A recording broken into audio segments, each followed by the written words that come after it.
사랑하는 성도님들, 우리가 이 세상의 복 중에 복이 무엇이라고 생각하십니까? 우리 조상들은 이 세상에 살아갈 때 오복이 가장 큰 복이다, 이렇게 예적부터 말씀하셨죠.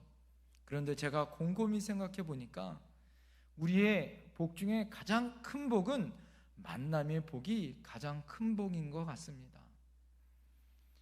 왜 그럴까요? 우리 인생에서 누구를 만나느냐에 따라 우리의 운명이 달라지기 때문에 그렇습니다.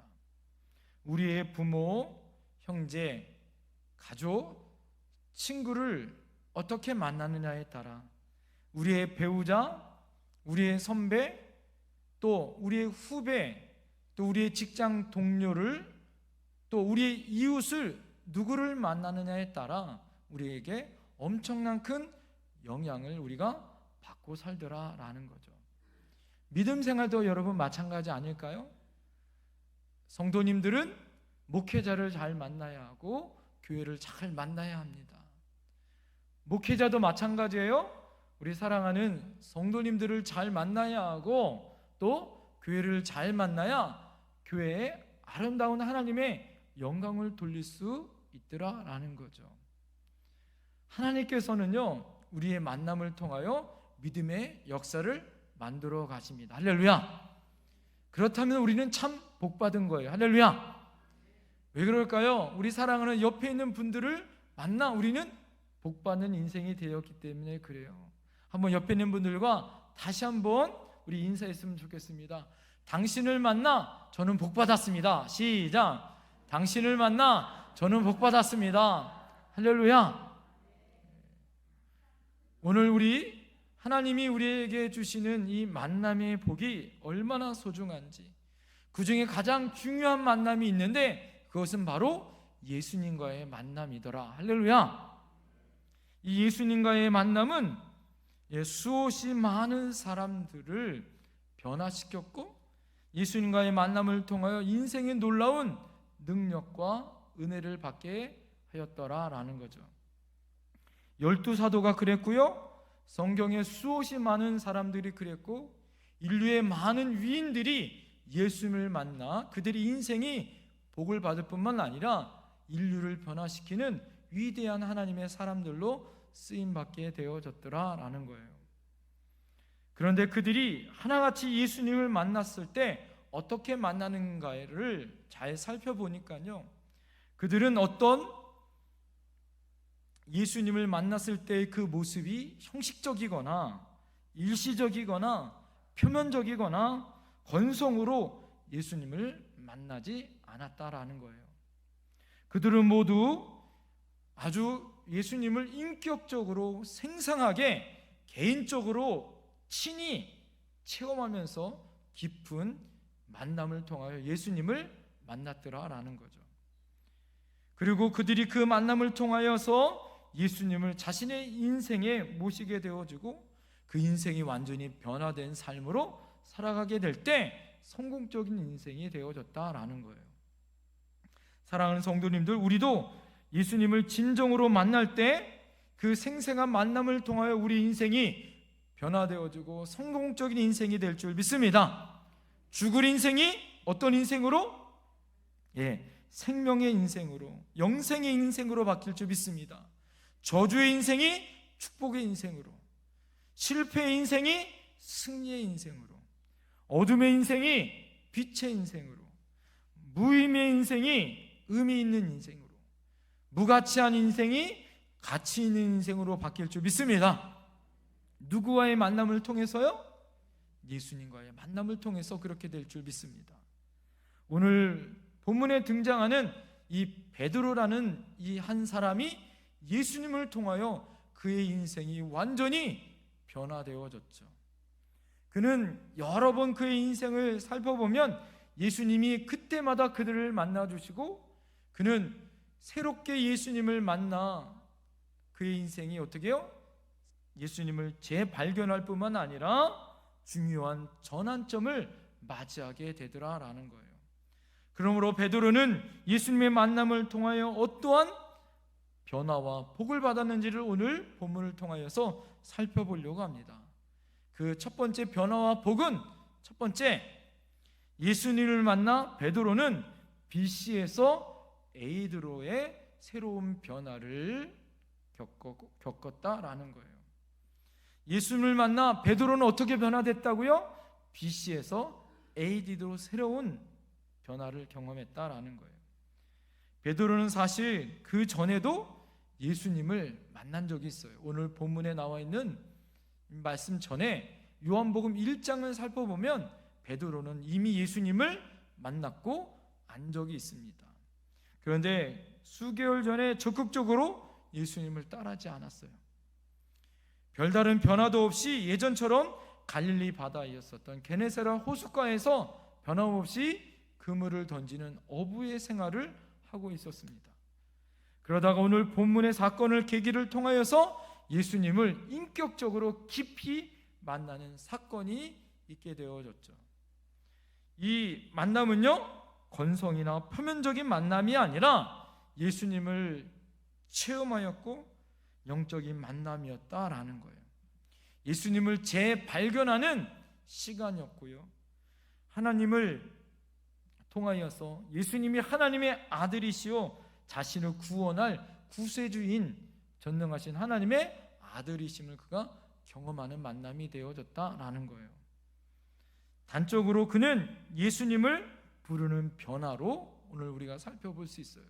여러분, 본문 5절을 살펴보면 그가 예수님을 처음 만났을 때 그냥 하나님 말씀을 전하는 랍비 정도의 선생님이여 라고 예수님을 부릅니다. 그러나 그가 예수님을 인격적으로 만나고 그가 뜨거운 만남을 통하여 그의 호칭이 바뀌어요. 뭘로 바뀌냐? 주여 라고 바뀌어요. 나의 주인이시여 라고 호칭이 바뀝니다. 여러분, 이 호칭이 바뀌었다라는 건 뭐죠? 그가 어떤 예수님을 형식적인 만남이 아니었다라는 거죠. 그를 예수님을 깊이 경험했다라는 거죠. 이것은 예수님에 대한 인식이 완전히 새로워졌다는 증거예요. 단순히 선생님이 아니라 이제는 하나님의 아들, 자신을 구원할 구세주, 주인으로 모신다라는 표현입니다. 이 만남을 통하여 베드로는 놀라운 변화를 겪어요. 이 만남을 단적으로 인류의 역사가 어떻게 바뀌어요?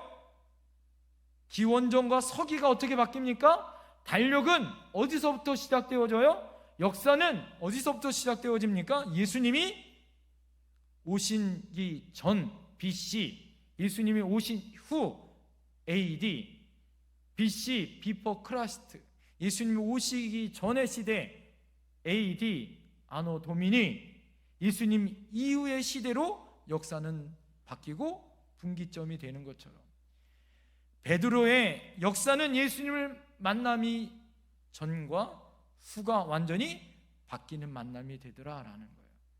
이 만남의 순서를 여러분 지금부터 제가 설명드릴 거예요. 그 첫 번째, 예수를 만나 그가 어떻게 변화되어졌냐? 첫 번째는요, 죄인임을 인식했다라는 거예요. 베드로는 예수님이 하나님의 아들임을 깨달자 그분이 거룩함 앞에 자신이 얼마나 누추하고 죄인인 것을 깨달아요. 그리고 오늘 본문에 봤었던 것처럼 예수님 앞에 무릎을 갑자기 꿇습니다. 그리고 그가 고백해요. 나는 죄인으로소이다. 그가 얼마나 큰 죄인인지를 빛 대신 예수님 앞에 가니까 자신의 모습이 드러나게 된 거죠. 그리고 그가 고백합니다. 나는 죄인으로소이다. 이 중요한 고백입니다. 중요한 사건입니다. 왜 그러냐? 우리의 구원은 죄의 인식에서부터 시작되어지는 거예요. 내가 얼마나 큰 죄인인가를 깨닫는 것서부터 내가 구원받을 수 있다라는 것이 시작되어지는 거죠. 사랑하는 성도님들, 예수님은 의인이 아니라 죄인을 부르러 오신 분이에요.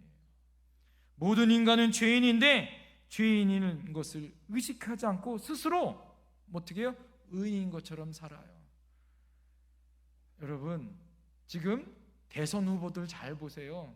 털어서 먼저 하나 나오는 사람 어디 있습니까? 그런데 부족한 건 부족하다 솔직히 얘기하면 얼마나 좋아요. 그런데 다 어떻게 해요? 잘못 실수는 없다라고 얘기하죠. 다 의인이다 얘기해요. 그리고 다 대통령 끝나면 어디 가요? 무궁화 호텔로 가요. 자신은 털끝 하나 죄인 없다고 하는데, 여러분 이 시대에 정말 필요한 것이 무엇일까요? 우리가 죄인임을 솔직하게 인정하는 것부터 시작되는 거예요. 빛 대신 예수님을 만나자 베드로가 자신이 죄인인 것을 깨달게 된 거죠. 자신이 얼마나 큰 죄인인 것을 깨달아 십자가의 구원의 은혜가 필요하다라는 것을 알아 무릎 꿇고 자신이 죄인임을 고백합니다. 그러자 두 번째 변화가 일어나요. 그것은 따라합니다. 구원의 기쁨을 받는다. 베드로는 자신이 죄임을 인식하여 죄를 애통하여 울부짖어요. 뭐라고 울부짖습니까? 8절에 주여 나를 떠나소서 이렇게 고백해요. 내가 얼마나 큰 죄인인지 주님 나를 떠나달라고 울부짖습니다. 이것이 죄사함을 얻은 은혜 받은 사람의 고백이죠. 여러분 우리가 은혜 받고 난 다음에 반응이 뭐예요? 쥐구멍이라도 있으면 지금 그곳에 들어가서 내가 얼마나 큰 죄인인 것을 땅바닥을 짚고 옷을 찢고 대굴대굴 구르면서 하나님 앞에 회개하는 시간을 여러분 다 가졌잖아요. 그러고 난 다음에 얻는 것이 무엇이에요? 아, 이럼에도 불구하고 내가 구원받았구나 하는 구원의 기쁨이에요. 할렐루야. 오늘 성경에 보니까 예수님이 이 죄인 되는 베드로를 실어버리지 아니하시고 오히려 거두시고 예수님의 제자 삼아 주셨어요. 할렐루야. 이것이 은혜더라라는 거예요. 그 구원의 기쁨이 얼마나 감격스럽고 얼마나 감사했는지 베드로는 배와 그물을 버리고 그 구원의 기쁨으로 예수님을 쫓는 제자가 되어졌더라. 할렐루야. 얼마나 기뻤는지. 그러자 세 번째 변화가 나타납니다. 이 세 번째 변화는 따라합니다. 능력의 사람이 되었다.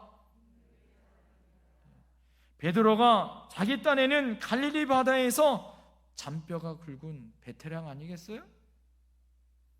큰 소리 치면 밤새 그 많은 고기를 잡아야 함에도 불구하고 어떻게 해요? 밤새 피레미 하나 고기 한 마리도 잡지 못하는 그런 사람이었습니다. 그런 상황이 되어졌어요. 그러나 예수님을 통하여 예수님의 말씀을 통하여 그는 엄청난 그물이 찢어지는 경험을 하는 그런 능력의 사람이 되어졌더라라는 거죠. 지금까지는 자기가 생각했었던 경험, 기술과 전혀 틀립니다. 그러나 예수님을 통하여 그는 놀라운 능력과 은혜를 경험하는 사람이 되어졌더라라는 거죠. 그가 예수님을 만나 예수님이 제자가 되어지고 여러분 성령의 은혜를 받은 다음에 사도행전에 그런 보잘것없는 사람, 예수님을 3번이나 부인했었던 그런 사람이요, 그가 은혜를 경험한 다음에 성령을 맛보고 난 다음에 그가 나가 복음을 전했더니 3,000명이 회개하고 돌아오고, 할렐루야, 5,000명이 회개하고 돌아오는 능력의 사람이 되어집니다. 그가 성전 미문의 안질뱅이를 예수의 이름으로 일으켜 하나님을 찬미하는 역사적인 사건을 일으키는 사람이 되어졌어요. 할렐루야.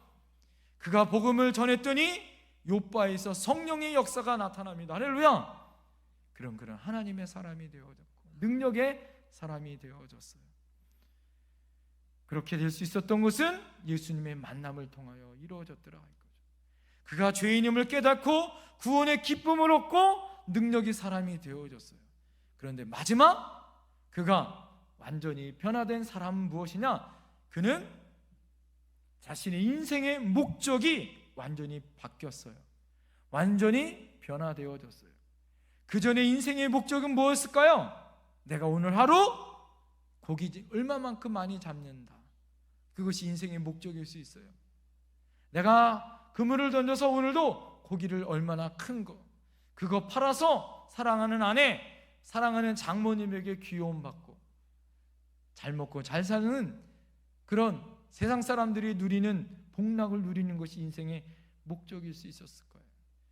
그것으로 체험받지 못했던 것이 베드로였던 것 같습니다. 그러나 예수를 만나자 깨닫게 되어지죠. 무엇을 깨닫습니까? 인생의 새로운 목표를 깨닫습니다. 베드로가 예수님을 만나자 그는 사람을 취하는, 사람 낚는 어부가 되겠다는 새로운 비전을 받습니다. 이제 그는 육신을 위해서 살아가는 사람이 아니라 영원한 멸망당한 사람들, 그 사람들을 바른 길로 인도해주고 천국 길로 인도해주는 하나님의 제자가 되겠다라는 소망과 비전을 얻어요. 구원의 사람이 되어집니다. 불황무식한 어부에서 이제는 뭐예요? 위대한 주님의 수제자로 부름받는 그 사명을 감당하게 되어지더라라는 거예요. 사람의 인생이 그렇게 바뀔 수 있어요? 어떻게 해요? BC에서 AD로 어떻게 새롭게 바뀌었습니까? 예수님을 만났기 때문이다라는 거예요. 그래서 우리의 만남이 그렇게 중요하다라는 거죠. 사랑하는 성도님들, 우리도 예수님을 만났습니다. 할렐루야! 우리도 구원의 기쁨을 얻었어요. 할렐루야! 우리가 죄인임을 인식했습니다. 그리고 구원의 기쁨을 얻었습니다. 이제는 하나님의 능력의 사람들이 되어야 하는 거예요. 할렐루야! 그리고 새로운 목표를 향하여 우리가 나가야 합니다. 사람을 낚는 어부, 사람들에게 그리스도의 복음을 전할 수 있는 위대한 하나님의 사람이 되어야 하는 거예요. 할렐루야! 그런 하나님의 능력 있는 저와 여러분들이 되어야 되는 거예요. 그런 하나님의 변화된 사람들이 되어야 할 줄 믿습니다. 두 번째, 예수님은 베드로를 만난 자리가 어떤 자리인가가 중요한데, 베드로를 만난 그 자리가 따라합니다. 고난과 말씀과 순종의 자리였다. 그러면 베드로가 어떻게 예수님을 생생하게 영적으로 체험적으로 만났습니까? 그 만남의 자리가 너무 중요하더라라는 거예요. 그 만남의 자리는 외적으로 봐서는 게네사렛 호숫가, 바로 갈릴리 호숫가예요.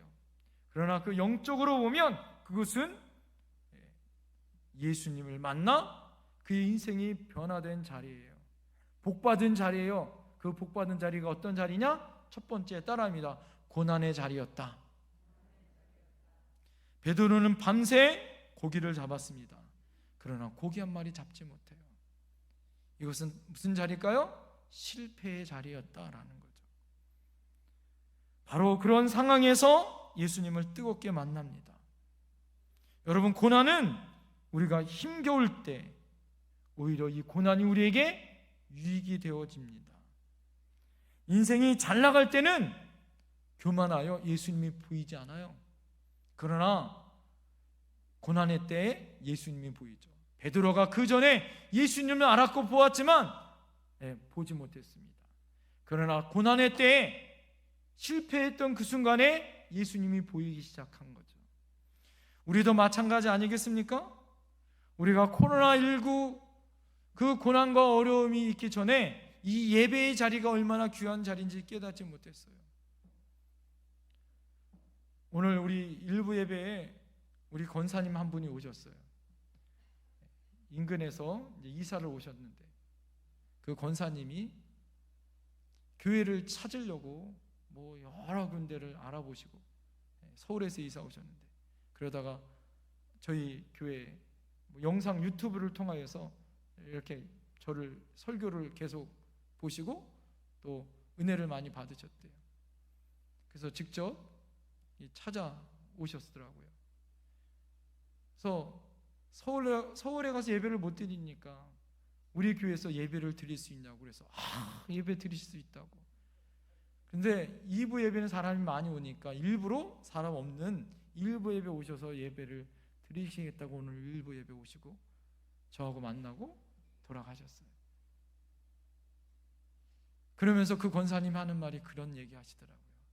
예배의 자리가 얼마나 귀중한지 코로나19가 되어지니까 너무너무 소중한 것을 깨달았더라라는 그 고백을 하고 가셨어요.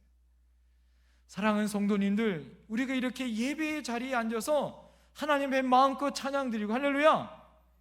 우리 어르신들, 우리가 봄과 가을에 우리가 식사도 대접하고 소풍도 가고 남전도에 여전도에 모여서 함께 즐겁게 이야기하고 매주일마다 식사하는 것, 이것이 얼마나 귀중한지 우리가 이 코로나19 때문에 깨닫게 되어지잖아요.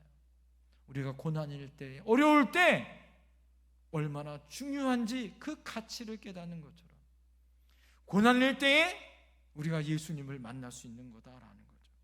고난 중에 예수님이 보입니다. 그러니까 그것을 통하여 깨닫게 되어지더라라는 거죠.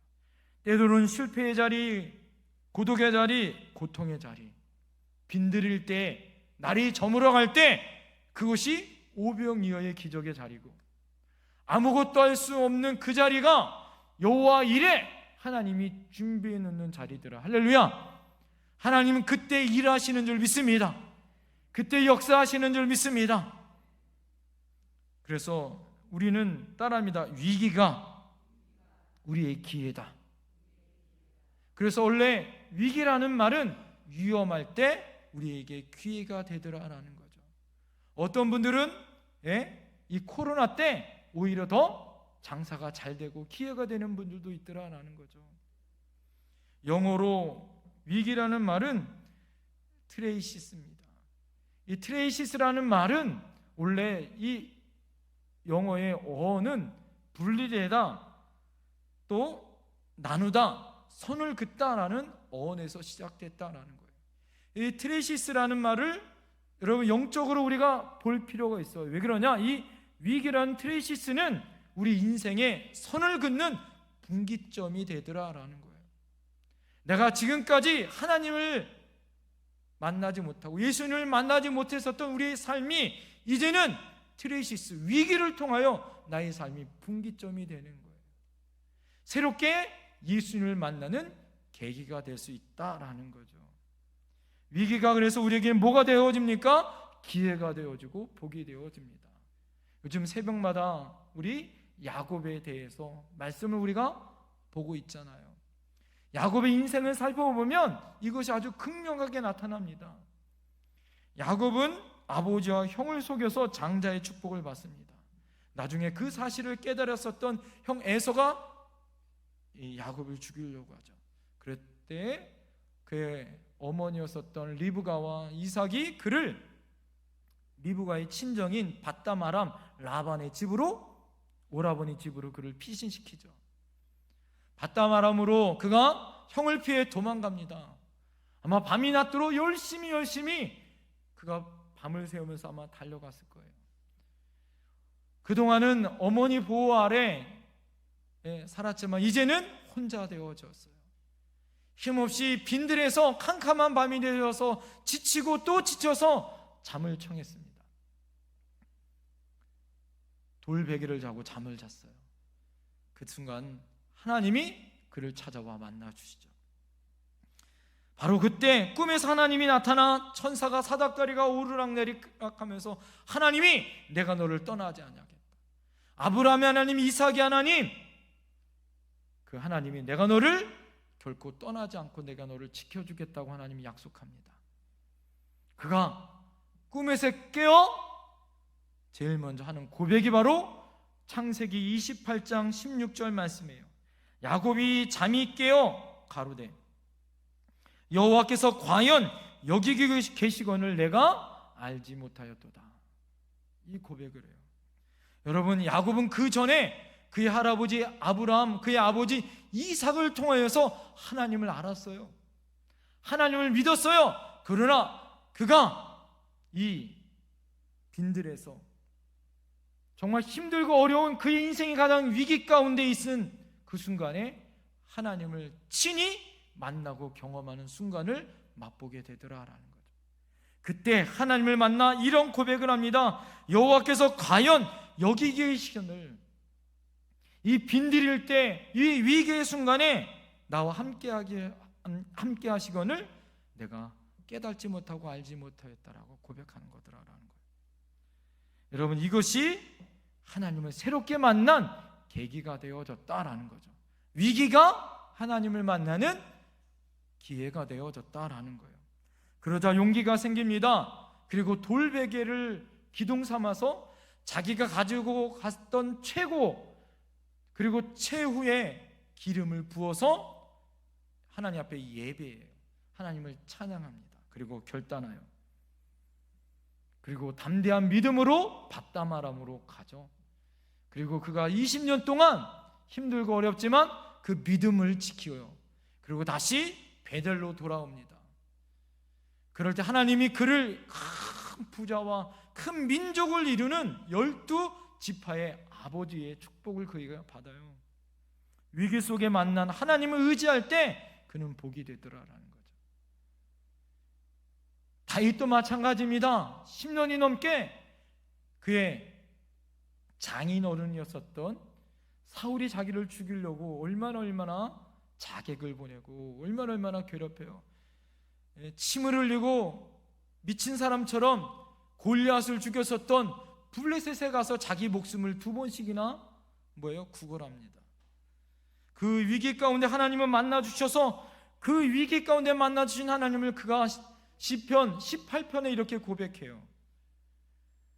나의 힘이 되신 여호와여, 내가 주님을 사랑하나이다.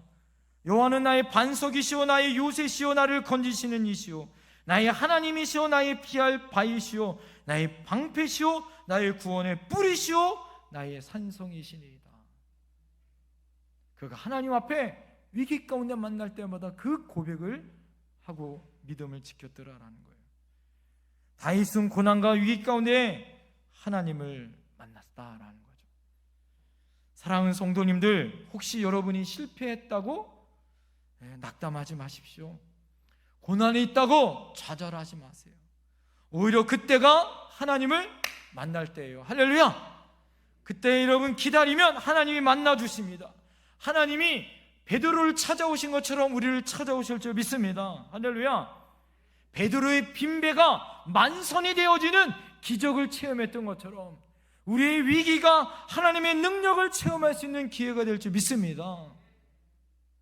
사랑하는 성도님들, 우리가 주님의 만남을 통하여 우리의 인생이 BC에서 에디의 인생이 되어졌던 그 인생은 고난의 자리에서 있었더라. 2번째 자리가 있습니다. 2번째 자리 따라합니다. 말씀의 자리입니다. 베드로가 허탕치고 그물을 씻은 후에 집으로 돌아가려 한 그 순간에 예수님이 군중을 몰고 오시더니 말씀을 전해야 하는데 군중들이 자꾸 앞으로 몰려드니까 군중과 사이를 두기 위하여 배 한 척이 필요했어요. 그 배가 누구의 배였을까요? 바로 베드로의 배였던 것 같습니다. 베드로의 배에 올라가 예수님은 말씀을 전하죠. 여러분, 이것은 예수님의 2가지 목적이 있습니다. 군중들에게 하나님의 말씀을 전하는 것, 또 하나 말씀을 누구에게 전하는 것? 베드로에게 전하는 것. 그 말씀을 들을 때 베드로의 마음이 바뀌어요. 고난과 위기 가운데 지금 가장 상처받고 그물을 씻고 이제 허탕친 그 위기 마음을 말씀으로 채우기 시작합니다. 은혜를 받았어요. 그리고 난 다음에 그 말씀을 의지하여 그물을 던졌을 때 그 능력의 말씀이 자기에게 처음의 말씀으로 다가오게 되어집니다.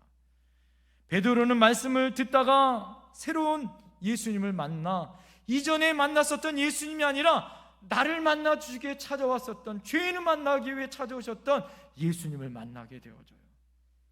그리고 그 말씀에 의지하여 그물을 던지니 그 말씀대로 그물이 찢어져 옆에 있는 야고보와 요한의 배까지 체험받는 갑절의 능력을 받는 은혜를 경험하게 되어집니다. 할렐루야. 말씀은 우리에게 능력이 되어집니다. 할렐루야. 말씀은 우리에게 새롭게 힘이 되어집니다. 로마서 10장 17절에 그래서 그러므로 믿음은 뭐에서 난다? 들음에서 나며 들음은 그리스도의 말씀으로 말미암느니라. 할렐루야. 여러분, 말씀을 들으셔야 해요. 오늘 설교 가운데 여러분 말씀을 들으면 그 말씀이 여러분 말씀 되셔야 할 줄 믿습니다. 내 말씀 되어야 할 줄 믿습니다. 그 말씀으로 내가 그물을 던질 때 그 그물이 능력 있는 거예요. 할렐루야. 스위스의 정신과 의사요? 20세기의 최고의 심리학자인 칼 융의 이야기가 있습니다. 미국의 백만장자가 잠도 못 자고 불면증과 그것으로 인하여 몸에 시달리고 여러 가지 아프고 힘들어서 스위스까지 비행기를 타고 와서 칼 융을 만나기 위하여 왔습니다. 그러자 이 칼 융이 그 이야기를 다 듣고 나서 약을 진단해 준 것도 아니고 소개장 하나를 써주는 거예요. 그 소개장 하나가 무엇이냐면 모스크바에 있는 수도원 원장에게 찾아가 그가 시키는 대로 하라라는 게 이 칼 융의 진단이었어요. 그래서 이 백만장자가 비행기를 타고 다시 스위스에서 모스크바로 달려갑니다. 그래서 그 수도원 원장을 만나요. 그 수도원 원장이 만나자마자 이 미국에 있는 백만장자에게 진단을 내려요. 무슨 진단을 내리냐면 당신은 내가 시키는 대로 반드시 해야 병을 고칠 수 있습니다. 하루에 주기도문을 300번을 외우세요. 제가 주기도문 다 아는데요, 300번을 외우세요.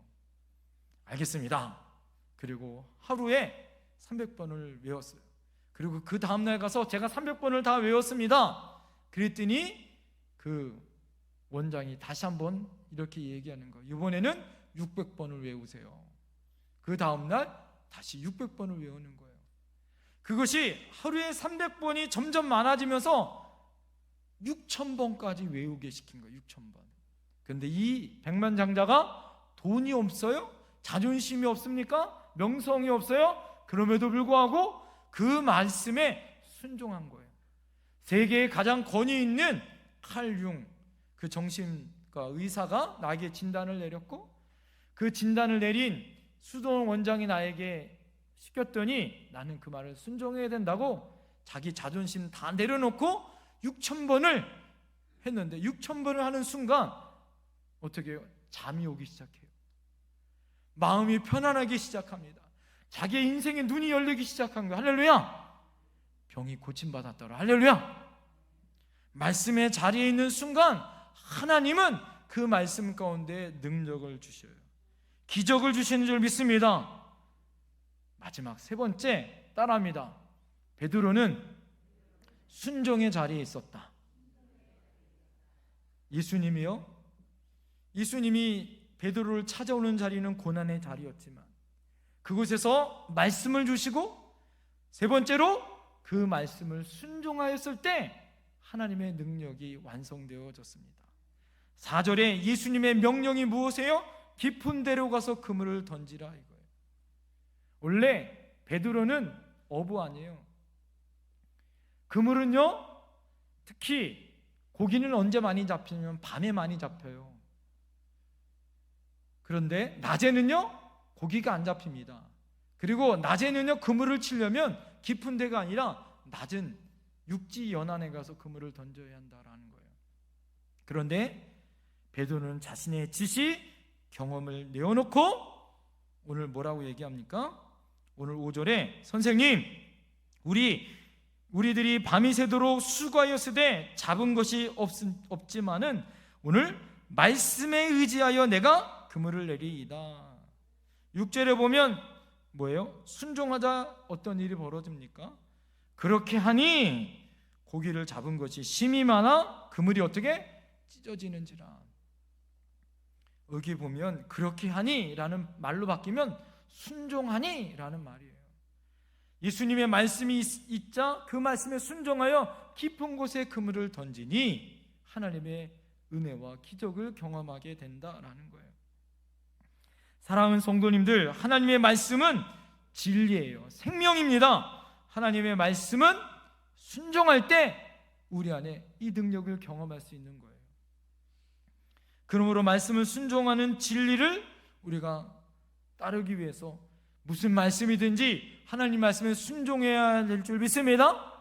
우리 옆에 분에게 고백합시다. 하나님 말씀에 순종하며 삽시다. 자, 그런데요, 하나님의 말씀에 순종하여도 외적으로 그것에 순종하지 못하여 살 때 바리새인처럼 될 수 있더라라는 것을 우리가 알아야 돼요.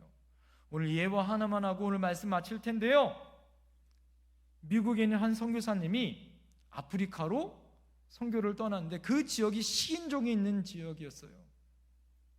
그래서 이 선교사님이 이 복음을 전하다가 식인종한테 붙잡힌 겁니다. 그 식인종들이 추장 앞에 끌고 갔어요. 이 선교사님이 갑자기 두려운 마음이 생겼지만 내가 이제 예수님 복음 전하다가 죽는구나 라고 생각했다라는 거예요. 그리고 추장 얼굴을 한번 봤어요. 깜짝 놀랐어요. 왜 그러냐면 추장이 자기가 아는 사람인 거예요. 그 자기가 아는 사람이다 라는 것 때문에 이제 내가 살았구나.